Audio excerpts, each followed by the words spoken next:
Hi, I'm Sean Bagby. In a previous video, I outlined a leadership development philosophy based on 4 pillars: leader, legacy, life cycle, and lifelong learning.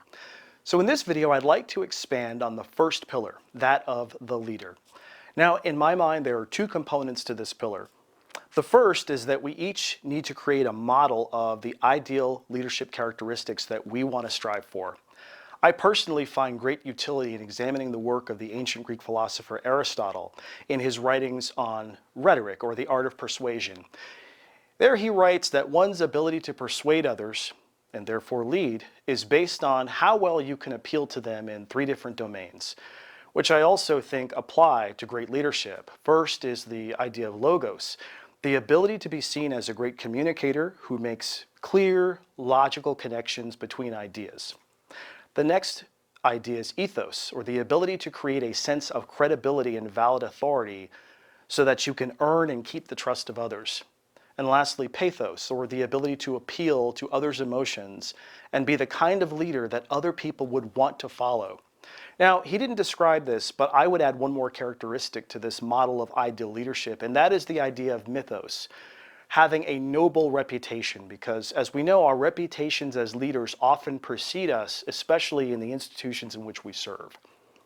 Now, the second component of the leader pillar in my mind is that you have to understand yourself, your own patterns, your biases, and your heuristics.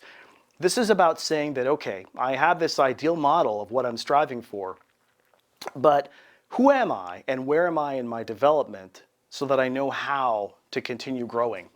Now, we all experience and understand the world based on where we grew up, what kind of family we were raised in, what beliefs and customs we were exposed to along the way.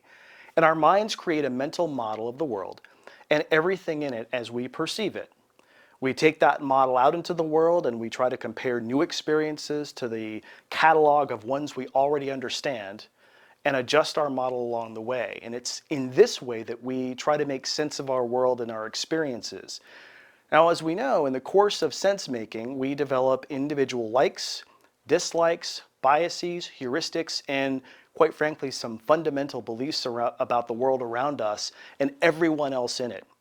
But as you know, sometimes our beliefs and perceptions are accurate and sometimes they are not. And I believe a critical component of self-development as a leader is the ability to examine our core beliefs and then change our minds upon coming into better information.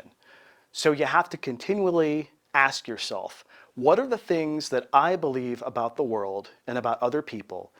And are those beliefs and perceptions really accurate? What biases do I possess and what cognitive fallacies do I most easily fall into?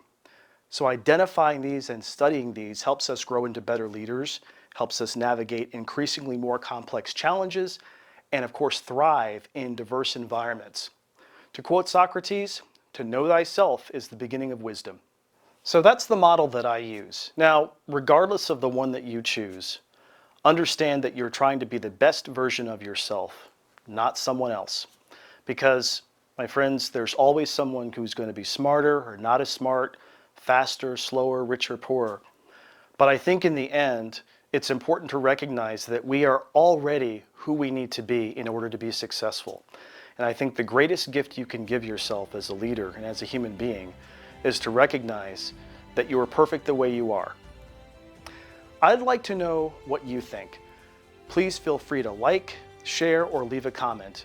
In the meantime, lead well, be well, and do well. Thank you.